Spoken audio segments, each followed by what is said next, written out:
Bismillah, kita lanjut ke soal nomor berapa ini tadi ya? 6 kayaknya.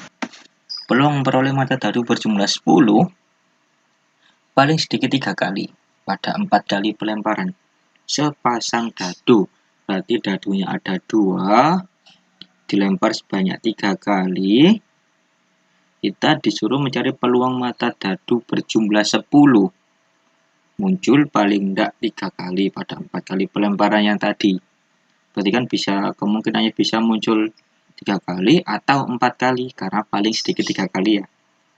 Oke, yang perlu diingat di sini ketika kalian menemukan soal-soal seperti ini, cara cepatnya peluangnya bisa dicari dengan kombinasi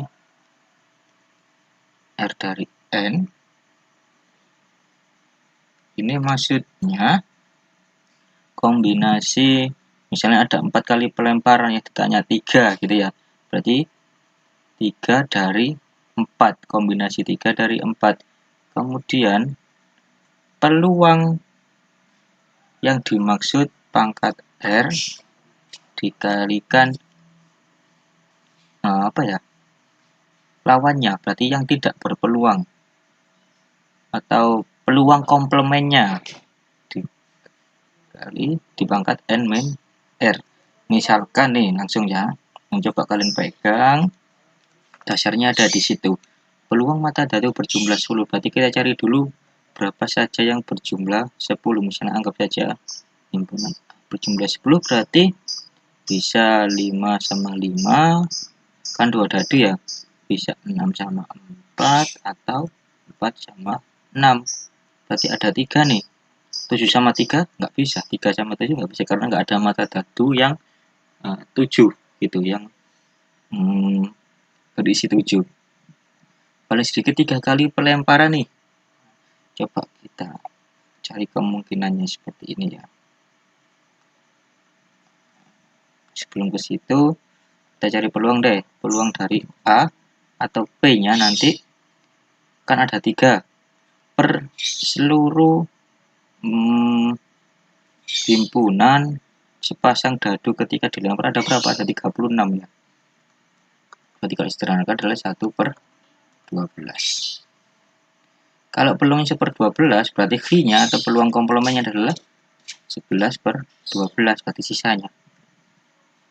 Kita pakai, coba. Kan ada 2 kemungkinan ya. Kemungkinan pertama, kemungkinan kedua misalkan. Kemungkinan pertama misalkan 3 kali keluarnya. Kan 3 kali. Minimal 3 kali. Berarti bisa 3 kali, bisa juga 4 kali. Coba kita hitung pakai rumus yang ini. Berarti peluangnya itu kombinasi 3 dari 4. Karena dia mendapatkan 3 dari 4 kali pelemparan. Kemudian peluangnya berapa tadi? 1 per 12 pangkat R. R itu 3-nya ini. Terus V-nya dari sisanya 11 per 12 pangkat N min R. N-nya 4, R-nya 3, berarti ini 1.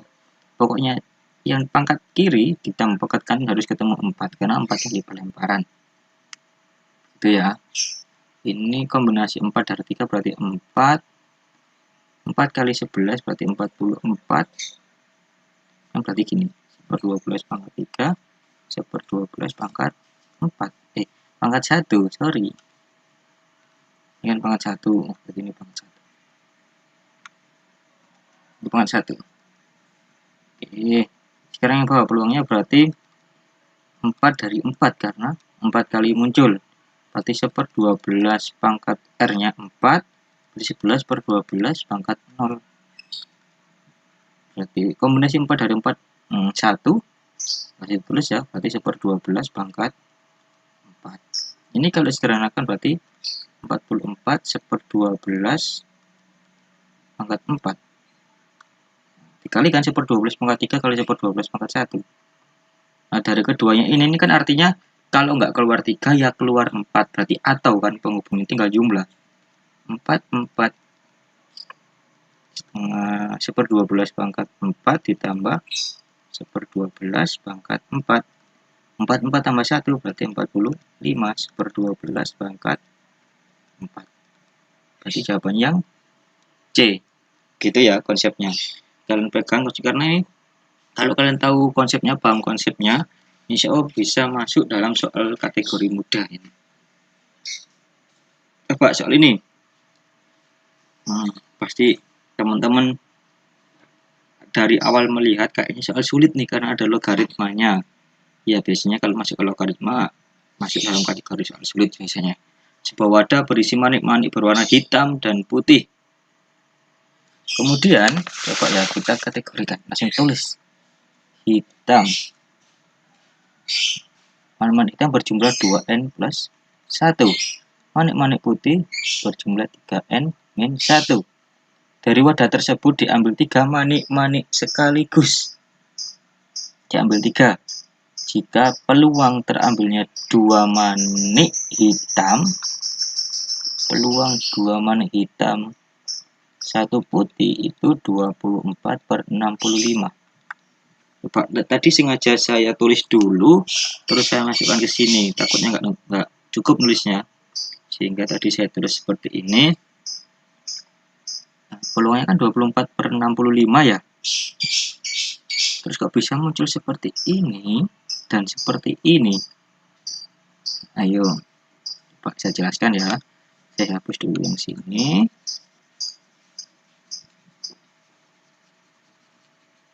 Nah, tadi kan terambil 2 manik hitam, 2 hitam, 1 putih. Berarti kan bisa dibilang kombinasi 2 dari keseluruhan hitam.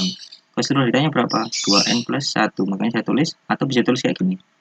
2n plus 1, 2.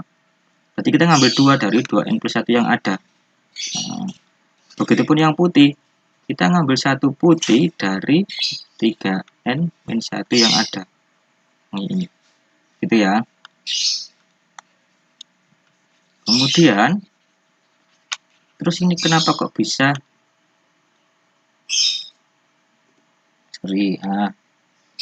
terus ini kenapa kok bisa 5n? Karena hitamnya itu ada 2n plus 1, putihnya ada 3n min 1. Kalau keseluruhan tinggal jumlah ya.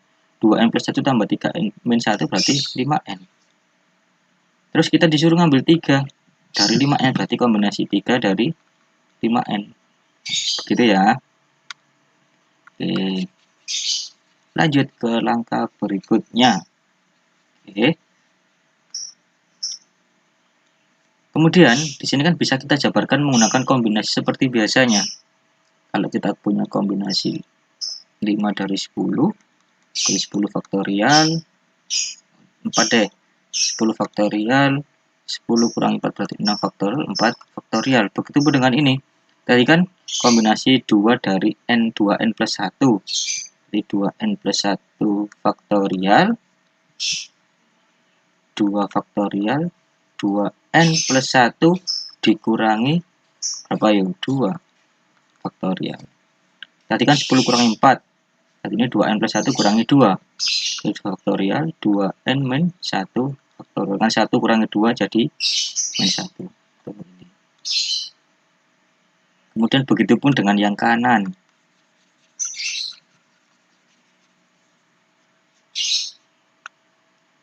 Yang kanan. Yang kanan kan 3. Kita ngambil 1 dari 3n min 1. Caranya sama. Begitupun yang bawah. Terus dari sini, dari langkah nomor berapa itu? Dari langkah yang ini ke langkah bawahnya tinggal kita pakai konsep faktorial. Kan 2n plus 1 faktorial itu 2n plus 1, 2 kurangi 1 kurangi 1 terus ya. 2n min 1. Kalau kalian punya 5 faktorial itu artinya 5 kali 4 kali 3 kali 2 gitu ya. Begitupun dengan ini 2n plus 1 kurangi 1 tinggal 2n. Kurangi 1 lagi 2n min 1. Terus berhentinya di mana nih? Kita sesuaikan dengan yang di bawah. Karena di bawah di sini 2n min 1 berarti cukup berhenti sampai sini. Sehingga bisa disederhanakan. Begitupun dengan yang kanan dan yang bawah. Itu ya. Kemudian oke.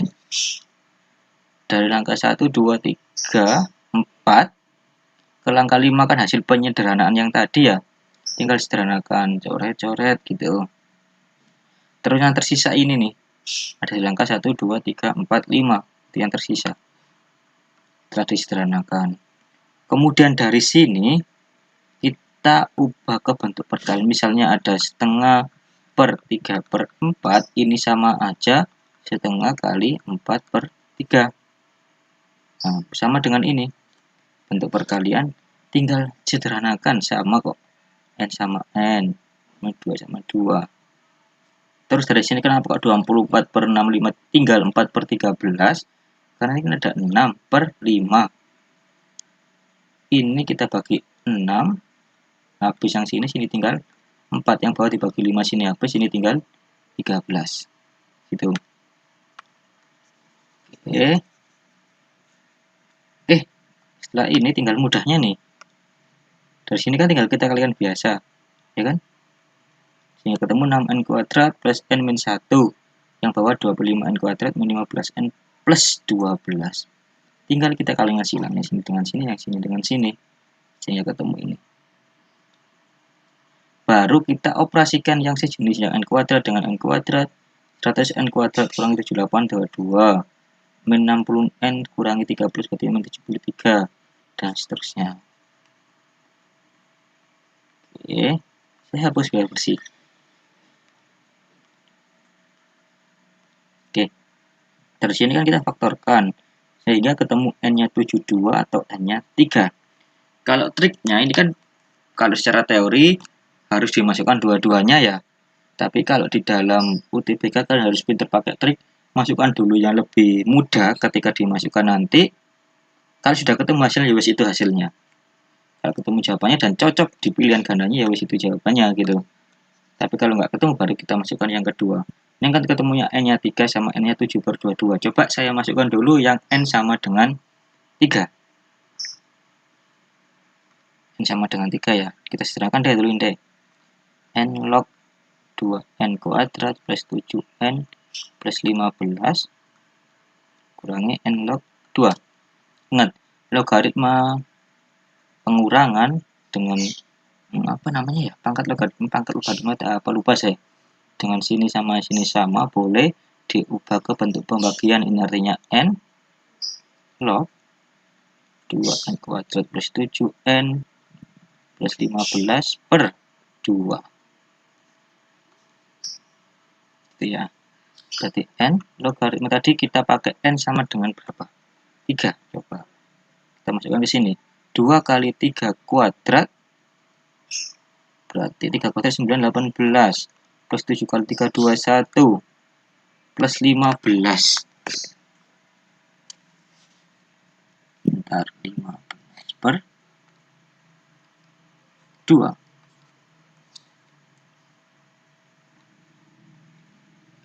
Berarti berapa tadi? N log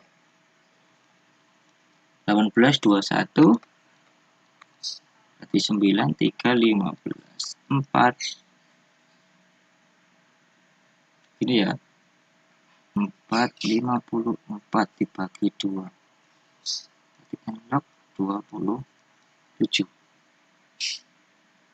N nya harus diganti juga ya, ini ya, ini diganti 3 log 27. Berarti berapa 3 log 27 itu? 3 pangkat berapa ketemu 27. 3 log 3 berarti 3 pangkat 3 kan harusnya ketemunya 3 gitu. Jadi 3 log 27 itu sama dengan 3. Nah, ini tidak ada ternyata. Iya, pahami betul-betul soal nomor ini, karena perlu banyak logika di soal nomor 7 ini. Terakhir deh, Ari dan Ira merupakan anggota suatu kelompok terdiri 9 orang. Baiknya cara membuat barisan dengan syarat Ari dan Ira tidak berdampingan. Kita cari semuanya dulu, kemungkinan semuanya, berarti 9 orang. Berarti kan 9 faktorial, 9 kali 8 kali 7 gitu ya. Jadi kalau semuanya normal, tidak ada syarat. Tapi ada syaratnya. Misalnya syarat, terus apa ya, T. Tidak boleh berdampingan. Anggap ini ada 9 tempat. 1, 2, 3, 4, 5, 6, 7, 8. Satu tempat ini harus berdampingan terus, berarti sisa 8 kan. 1, 2, 3, 4, 5, 6, 7, 8. karena ini dianggap 1, berarti 8 faktorial. Sedangkan Ari dan Ira ini bisa dibolak-balik. Ketika Ari di sini, Ira di sini misalnya. Kemungkinan pertama bisa juga dibalik. Berarti Ira di sini, Ari di sana. Jadi dikali 2. Ini semuanya, ini yang nggak boleh. Berarti tinggal ngurangin. 9 faktorial kurangi 2 kali 8 faktorial. 9 saya ubah 9 kali 8 faktorial kurangi 2 kali 8 faktorial. Nah, sama aja dengan 9 kurangi 2. Berarti 7 kali 8 faktorial. Jawabannya C lagi. Begitu ya, cukup untuk video kali ini. Semoga bermanfaat. Assalamualaikum warahmatullahi wabarakatuh.